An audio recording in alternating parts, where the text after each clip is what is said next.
দিচ্ছেন যে 5টি জিনিসের জ্ঞান এটা কোনো ব্যক্তির জানা নেই, এমনকি নবীজিরও জানা ছিল না। এই 5টি আমরা কি কি সর্বপ্রথম জানবো?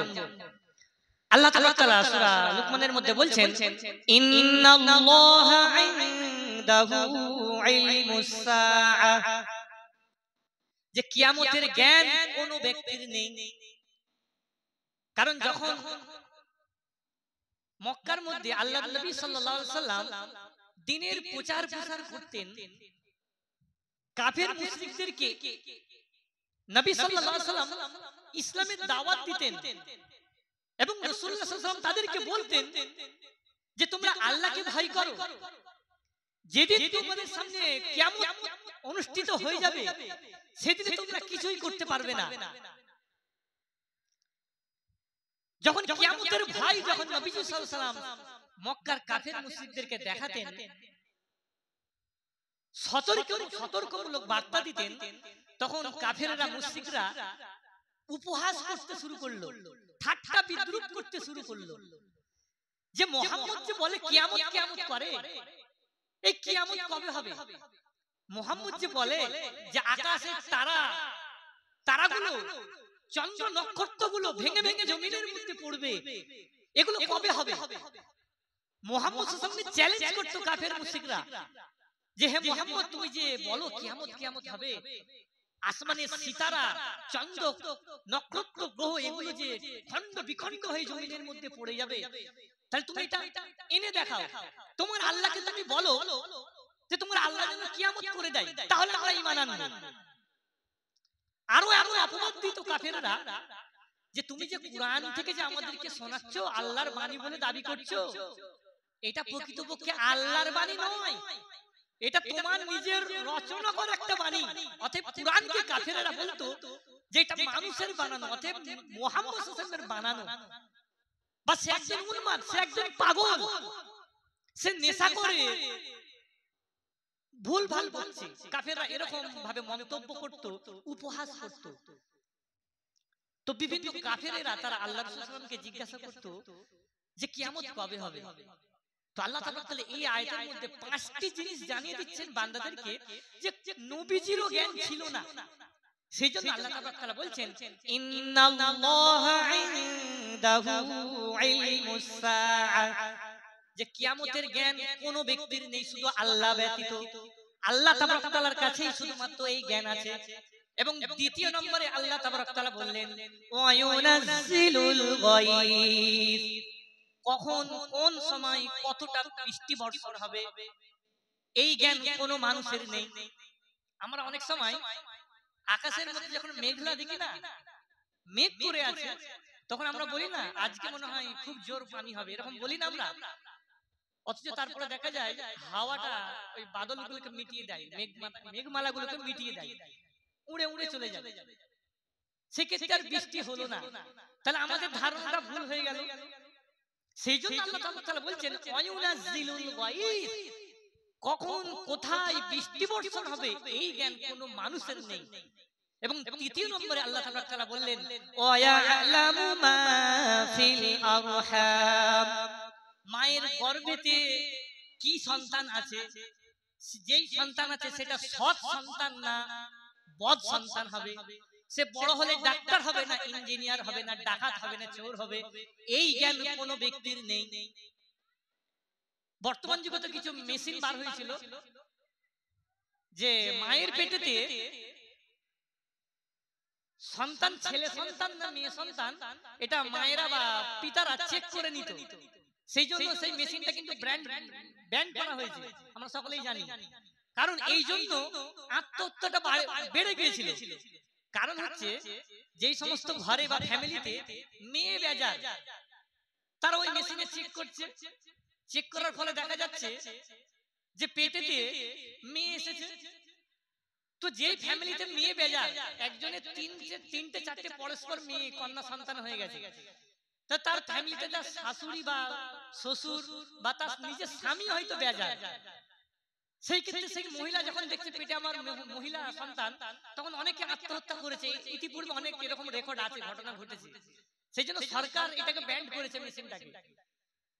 তো নাস্তিকরা কিন্তু এরকম প্রশ্ন করতে পারে যে তোমাদের কোরআনে যে আছে ওয়ায়ালামু মা ফিল আরহাম, যে মায়ের গর্ভে কি আছে, ছেলে সন্তান না মেয়ে সন্তান, যদি এই ব্যাখ্যা দেওয়া যায় তাহলে নাস্তিকেরা প্রশ্ন করবে এটা, যারা আল্লাহ তাআলাকে বা কিয়ামতের দিবসকে মানে না, যারা বিশ্বাস করে না, পরকালকে যারা বিশ্বাস করে না, বা আল্লাহ যে একজন স্রষ্টা আছে, নাস্তিক, তারা বলবে এই যে কম্পিউটারে দেখা যাচ্ছে যে মায়ের গর্ভে কন্যা সন্তান আছে না ছেলে সন্তান আছে, ফলে তাহলে তোমাদের কোরআনের আয়াতটা ভুল। ভুল নয়, প্রকৃতপক্ষে ব্যাখ্যা হলো মায়ের গর্ভে সন্তান সেটা বধ হবে না, নেক হবে, সে বড় হলে কি হতে চলেছে এই জ্ঞানটা কোনো ব্যক্তির নেই আল্লাহর ব্যতীত। এবং চতুর্থ নম্বরে আল্লাহ তাআলা বলছেন ওমা তাদরি নাফসুম মাযা তাকসিবু গাদা, আগামীকাল বান্দা কি উপার্জন করবে, কি অর্জন করবে, এই জ্ঞান কোনো ব্যক্তির নেই। যদিও আমরা মনে মনে ভাবি যে কালকে আমরা বিরিয়ানি করে খাবো বাড়িতে, আমরা অনেক সময় বলি না যে টার্গেট থাকে যে আমরা কালকে ফিস্টি করব বা আমরা বাড়িতে কালকে বিরিয়ানি করে খাবো, কিন্তু এটাও মিথ্যা হয়ে যায়। এক এক সময় মিথ্যা হয় কখন, এক এক সময় দেখবেন বাড়িতে বিরিয়ানি খাওয়ার আশা, আপনার বিরিয়ানি করেছেন, ফলে এমন এক জায়গা থেকে ফোন এসেছে বা আপনার কোনো দরকার আছে সেখানে চলে যেতে হলো, ফলে এখানে আপনার তকদিরে এটা নেই, আর আপনি অথচ তার আগের দিনে রাতের বেলাতে নিয়ত করেছিলেন বা টার্গেট করেছিলেন আমি কালকে বিরিয়ানি খাবো, কিন্তু পরের দিনে দেখা যাচ্ছে আপনি ওখানে থাকছেন না, কোনো আত্মীয়র বাড়ি চলে গেলেন বা কোনো কাজে কর্মের জন্য আপনি বাইরে চলে গেলেন। তাহলে সেই ক্ষেত্রে কিন্তু আল্লাহ তাআলা এটাই বলছেন যে কালকে আগামীকাল মানুষ কি অর্জন করবে এই জ্ঞান কোনো ব্যক্তির নেই। সে কত টাকা ইনকাম করবে, ধনী হবে না গরিব হবে, এই জ্ঞান কোনো ব্যক্তির নেই।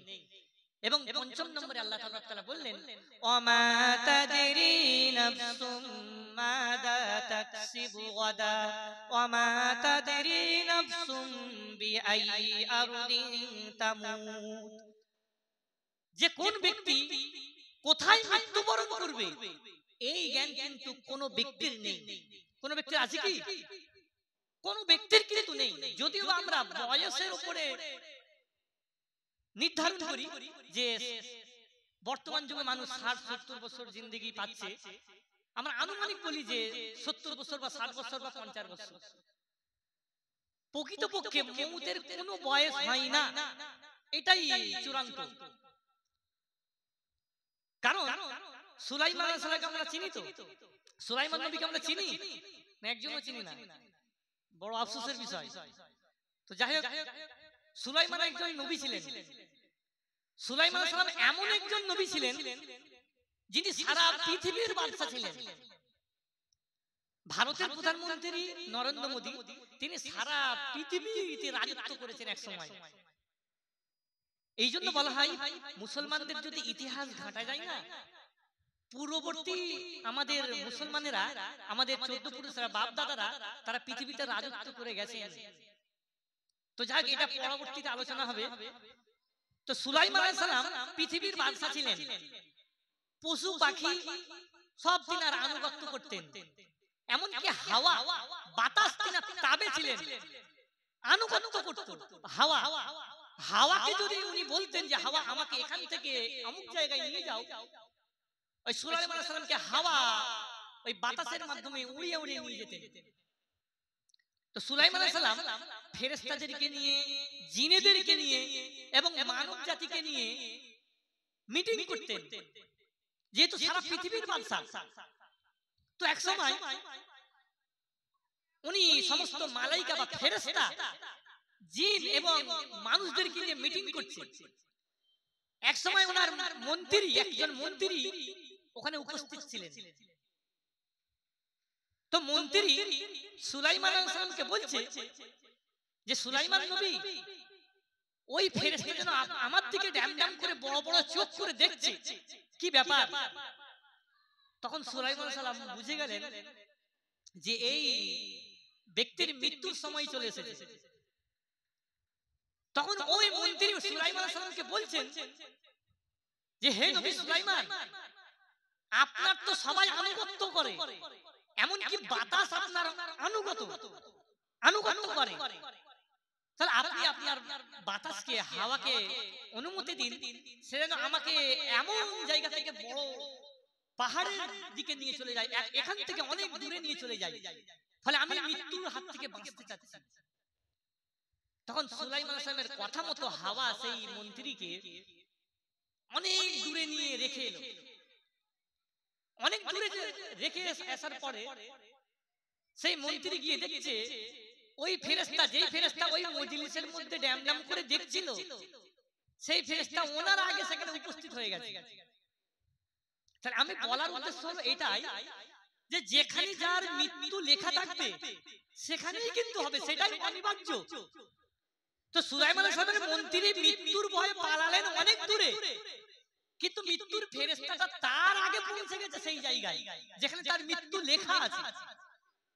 এই আয়াতটি আল্লাহ তাআলা এই আয়াতের শেষের মধ্যে বললেন, ওয়ামা তাদরি নাফসুম মাযা তাকসিবু গাদা ওয়ামা তাদরি নাফসুম বিআই আরদিন তামুত, যে কোন ব্যক্তির কোন জায়গাতে মৃত্যুবরণ করবে সেই ব্যক্তি সে জানে না। শেষে আল্লাহ তাআলা বললেন, ইন্নাল্লাহা আলিমুল খাবীর, যে নিশ্চয়ই আল্লাহ তাআলা সর্বজ্ঞ, আল্লাহ তাআলা সমস্ত খবর জানেন, এবং আল্লাহ তাআলা সমস্ত কিছুর খবর জানেন, এবং আল্লাহ তাআলা দেখতে পান, আল্লাহ তাআলা সবই কিছু জ্ঞান রাখেন। তাহলে আমরা আজকে পাঁচটি জিনিস জানতে পারলাম যে এই পাঁচটি জিনিস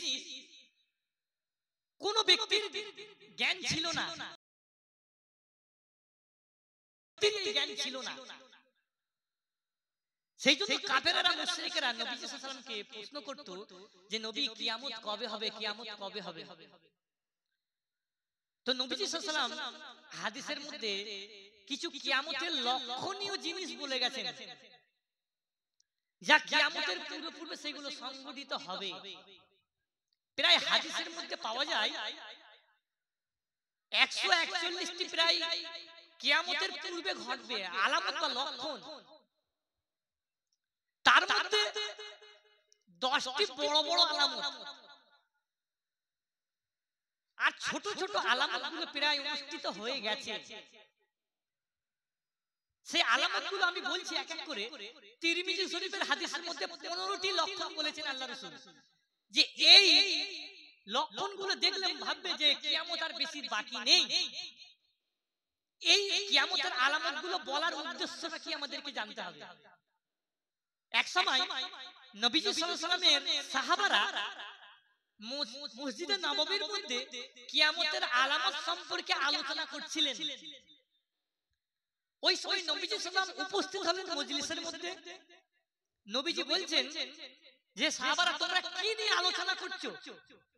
তখন সাহাবারা বলছেন, ইয়া রাসূলুল্লাহ, আমরা কিয়ামত সম্পর্কে আলোচনা করছি। তখন নবীজি বললেন যে কিয়ামত ততক্ষণ পর্যন্ত হবে না যতক্ষণ না পর্যন্ত 10টি লক্ষণ তোমরা দেখতে পাবে। সেই 10টি লক্ষণের পূর্বে আমি 15টি লক্ষণ বলতে চাই, যেটা তিরমিজি শরীফের হাদিসের মধ্যে আছে। আল্লাহর নবী বলেছেন সর্বপ্রথম তিরমিজি শরীফের 15টি লক্ষণের মধ্যে বলছেন সরকারি মালকে ব্যক্তিগত সম্পদ মনে করা হবে। এটা প্রথম নম্বর লক্ষণ। যখন সরকারি মালকে, রাষ্ট্রীয় সম্পদকে ব্যক্তিগত সম্পদ বলে মনে করা হবে, তখন মনে করবে তোমরা কিয়ামত বেশি দেরি নেই। তাহলে বর্তমান যুগে যদি আমরা দেখি পৃথিবীর অবস্থা, ভারতবর্ষে বলেন বা অন্যান্য রাষ্ট্রের কথাই বলেন, ভারতবর্ষের রাষ্ট্রের কথাই আমি বলি, ভারতবর্ষের কথা, ভারতবর্ষে যদি দেখা যায় কেমন ভাবে দুর্নীতি হচ্ছে, রাষ্ট্রীয় সম্পদগুলোকে কেমন ভাবে যারা দায়িত্বশীল তারা কেমন ভাবে লুটপাট করছে। তাহলে নবীজি সাল্লাল্লাহু আলাইহি ওয়াসাল্লামের হাদিসের মধ্যে যদি আমরা খুঁজে পাই এই হাদিসটি, এবং বাস্তবায়ন যদি করি, বাস্তবতার সঙ্গে যদি আমরা মিলিয়ে দেখি, তাহলে নবীজির কথাটা অক্ষরে অক্ষর মিলে যাচ্ছে। সেই জন্য নবীজি বললেন সর্বপ্রথম লক্ষণীয় জিনিস হলো রাষ্ট্রীয় সম্পদকে মানুষেরা ব্যক্তিগত সম্পদ মনে করবে। এবং দ্বিতীয় নম্বরে আল্লাহ নবী বললেন আমানতের মালের খেয়ানত হবে। মনে করেন একজন সে আমানতদার, একজন বক্তা, মনে করেন একজন বক্তা, তার উচিত হচ্ছে তাকে আমানত দেওয়া হয়েছে তুমি 2 ঘন্টা হাদিস কোরআন থেকে কথা বলবে। তাহলে সে যদি কোরআন হাদিস থেকে যদি কথা না বলে, যদি কোনো বকওয়াস কথা বলে কোরআন হাদিসের বাইরে, সেটাও খেয়ানত হবে। একজন স্কুলের টিচার, তার দায়িত্ব দেওয়া হয়েছে 1 ঘন্টা বা পৌনে 1 ঘন্টা বা 40 মিনিট তুমি ছাত্রদেরকে ভালোভাবে পড়াবে। সে যদি ওই ক্লাসের মধ্যে প্রবেশ করে ছাত্রদের সঙ্গে গল্প গুজব করে, এটাও খেয়ানত হবে। তাহলে প্রত্যেকটা ক্ষেত্রেই কিন্তু খেয়ানত হচ্ছে বর্তমানে। যারা দায়িত্বশীল আছি আমরা, তারাও খেয়ানত করছি, পরিবারের মধ্যেও খেয়ানত হয়। আল্লাহ নবী সাল্লাল্লাহু আলাইহি ওয়াসাল্লাম হাদিসের মধ্যে বলেছেন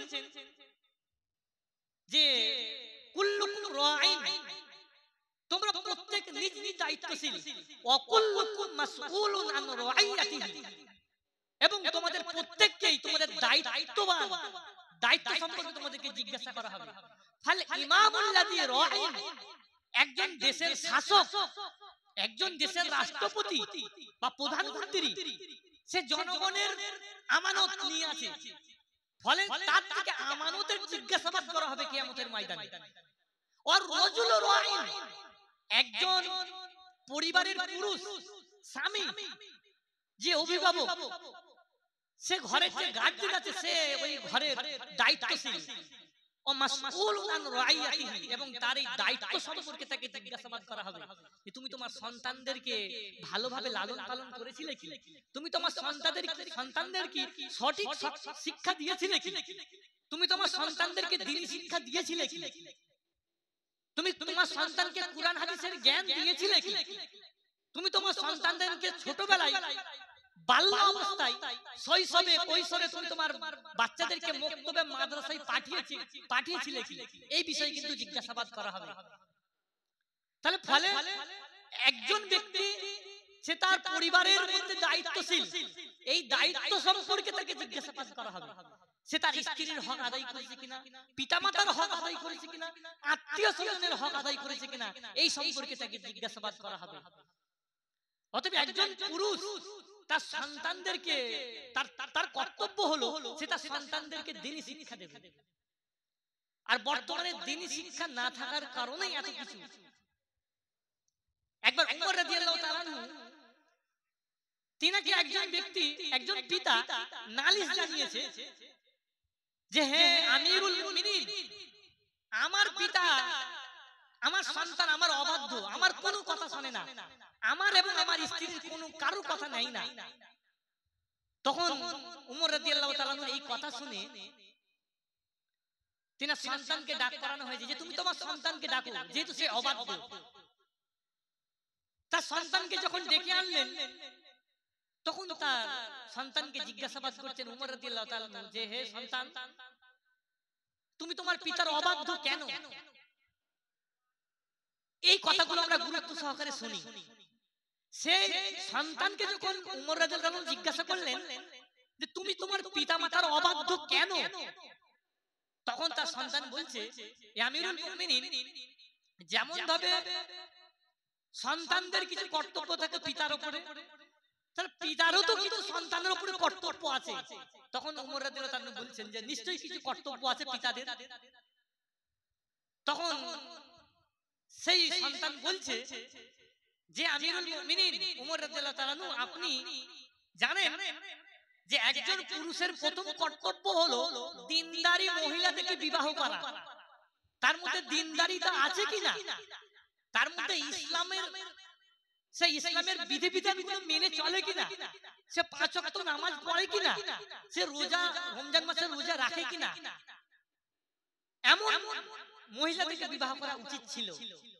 কিন্তু একজন দিনদারি মহিলাকে বিবাহ করেছে হ্যাঁ কিনা, তখন তার পিতাকে যখন জিজ্ঞাসা করা হলো, তিনি বলছেন যে আমি তো বিবাহ করিনি দিনদারি মহিলাকে। তখন তার সন্তান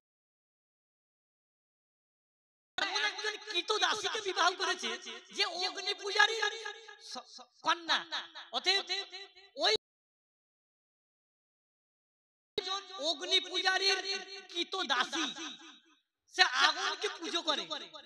আর আমার বাবা, আমার পিতা সেই মহিলাকে বিবাহ করবে। তাহলে এই কথাগুলোর দ্বারা বোঝা যায় সেই সন্তান নিজে বলছে, সন্তান নিজের পিতার দোষ দেখাচ্ছে। ছিল একজন দিনদারি মহিলাকে বিবাহ করা, অথচ আমার পিতা অগ্নি পূজারী কন্যা সন্তানকে বিবাহ করেছে।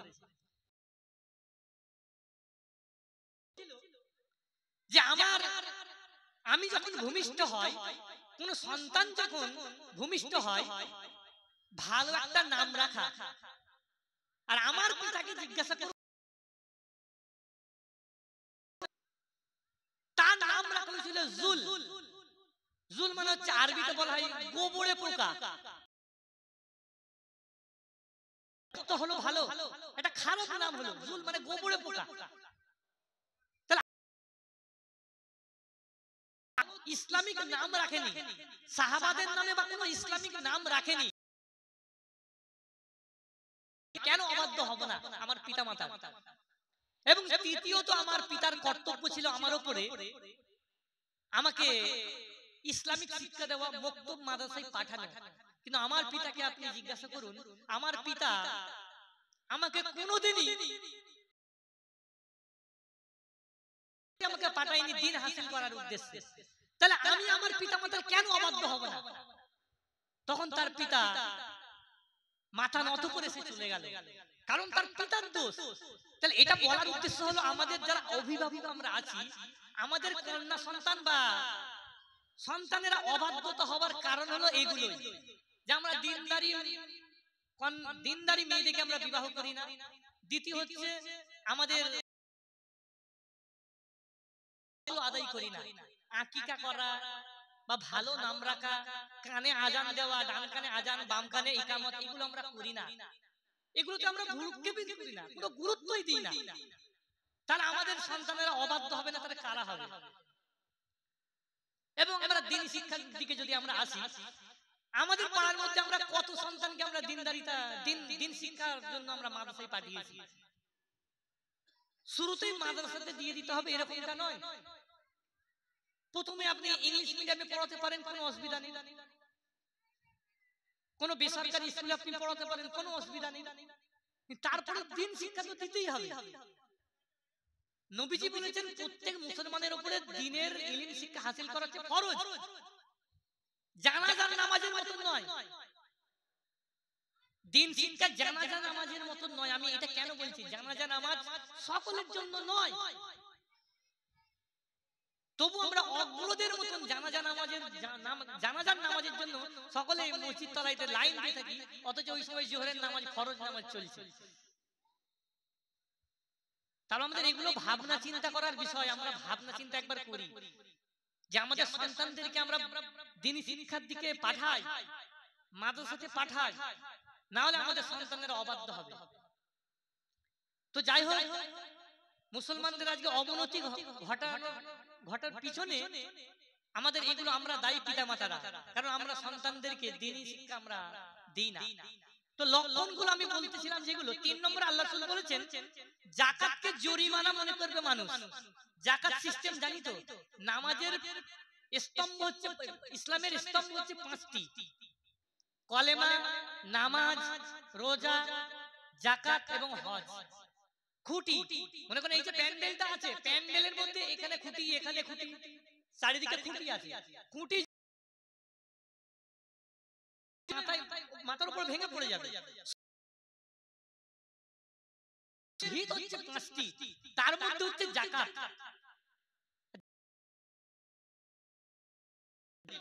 অথচ যাকাতের সিস্টেমটা হচ্ছে এরকম যে প্রত্যেক মুসলমান যদি যাকাতটা দিই, তাহলে ইসলামের মধ্যে মুসলমানদের মধ্যে কোনো গরিব মানুষ থাকবে না। কারণ আল্লাহ তাআলা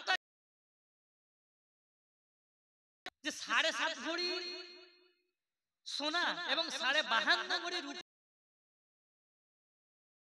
খরচ যদি সে 1 বছরের মালিকানা হয়, তাহলে আমরা একবার চিন্তা টাকার মালিক বা আমাদের বাড়িতে মহিলাদের কাছে কত সোনা গহনা আছে, সেই হিসাবে আমাদের যাকাত দিতে হবে। আর আমরা যদি যাকাত প্রদান না করি, আল্লাহর রাসূলের হাদিস আছে সেগুলোকে, বা কোরআনের মধ্যেও আছে, ইয়াউমা ইউহমা আলাইহি ফি নারি জাহান্নাম, যে কিয়ামতের ময়দানে ওই সমস্ত সোনা রূপগুলোকে আগুনের মধ্যে উত্তপ্ত করা হবে, গলানো হবে, গলিয়ে আল্লাহ তাআলা বলছেন তার কপালে, তার এই পাঁজরাতে এবং পিঠেতে ছ্যাঁকা দেওয়া হবে যারা যাকাত দেয় না। এই তিনটি জায়গায় ছ্যাঁকা দেওয়ার কারণ হলো, যখন কোনো গরিব ব্যক্তি, ফকির, মিসকিন যখন কোনো ব্যক্তির কাছে যাকাত আনতে আসে, তখন সে সর্বপ্রথম ধুরু কুচকায়, সেই জন্য তার প্রথমে আল্লাহ তাআলা কপালে ছ্যাঁকা দেবে, কারণ সে গরিব মানুষকে দেখে নাক ছিটকেছিল, কপাল ছিটকেছিল, কপাল কুচকেছিল। সেই জন্য আল্লাহ তাআলা ওই সমস্ত ধন সম্পদকে উত্তপ্ত আগুনের মধ্যে গলিয়ে সর্বপ্রথম কপালের মধ্যে ছ্যাঁকা দেবে, এবং 2 নম্বর এখানে ছ্যাঁকা দেবে, পাঁজরার মধ্যে। কেন ছ্যাঁকা দেবে? এই জন্য যে আমি পিছন ঘুরে যাচ্ছিলাম, গরিব ফকিরদেরকে দেখে আমি তাদেরকে অসম্মান করে, তাদেরকে মূল্যায়ন না করে আমি পিছন ঘুরে যাচ্ছিলাম, সেই জন্য আমাদের পাঁজরে ছ্যাঁকা দেবে আল্লাহ তাআলা। এবং 3 নম্বরে আল্লাহ তাআলা তার পিঠে ছ্যাঁকা দেবে, কারণ আমি পিঠ ঘুরে চলে যাই।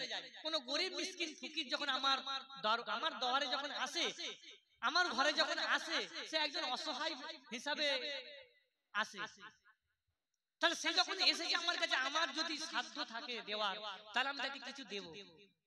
যদি না সাধ্য থাকে আমি ভালো মুখে বলতে পারি, কিন্তু গরিব মিসকিনদেরকে আমরা দেখি অনেকেই ধমক দিয়ে কথা বলে।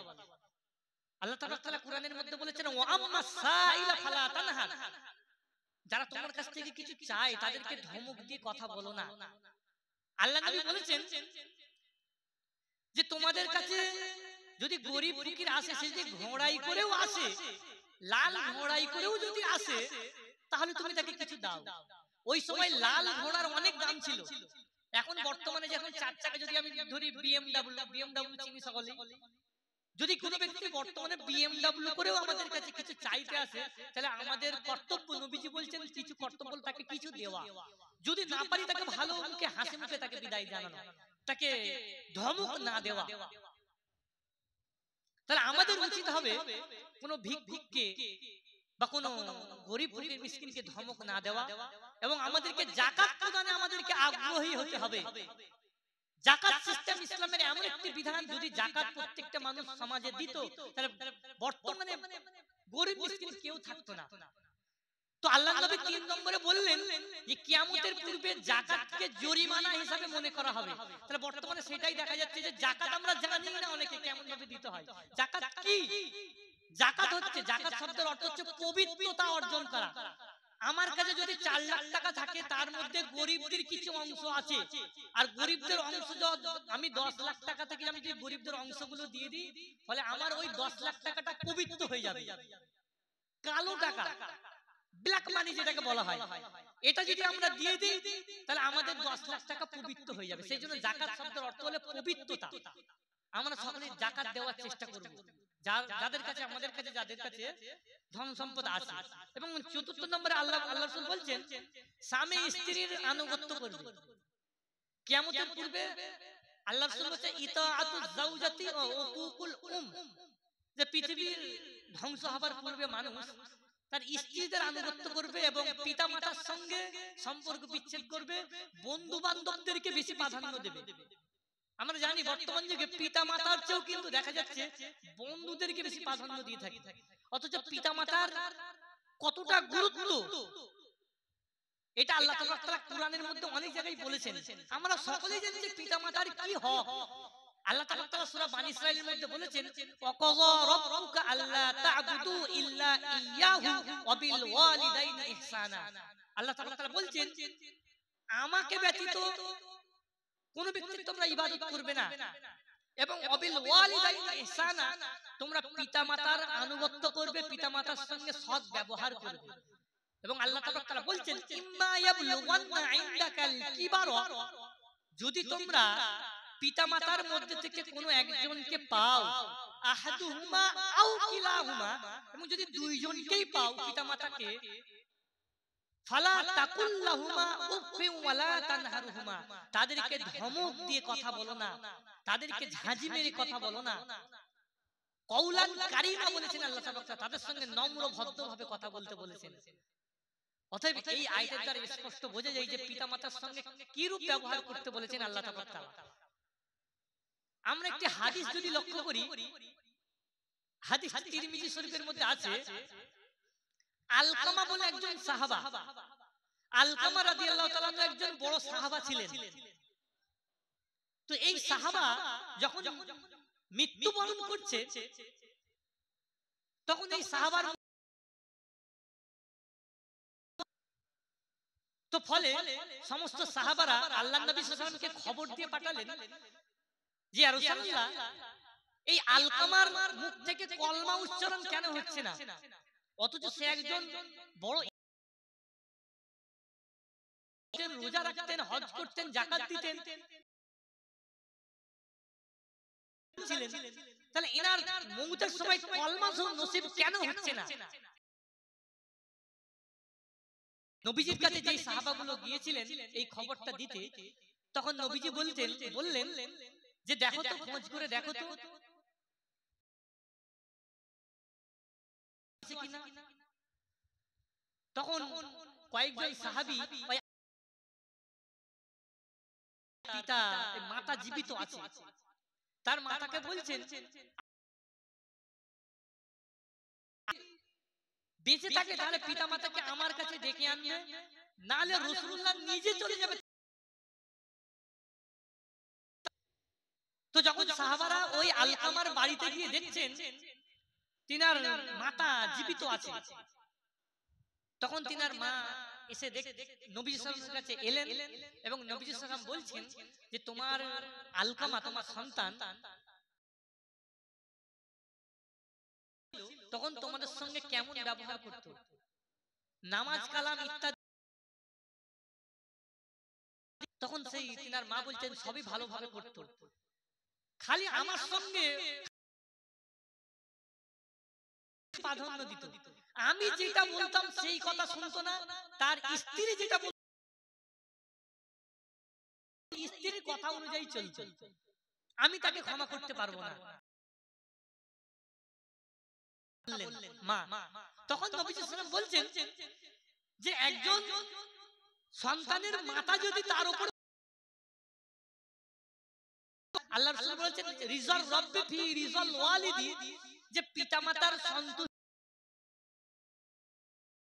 রাব্বি ফি সাখাতিল ওয়ালিদি, এবং পিতা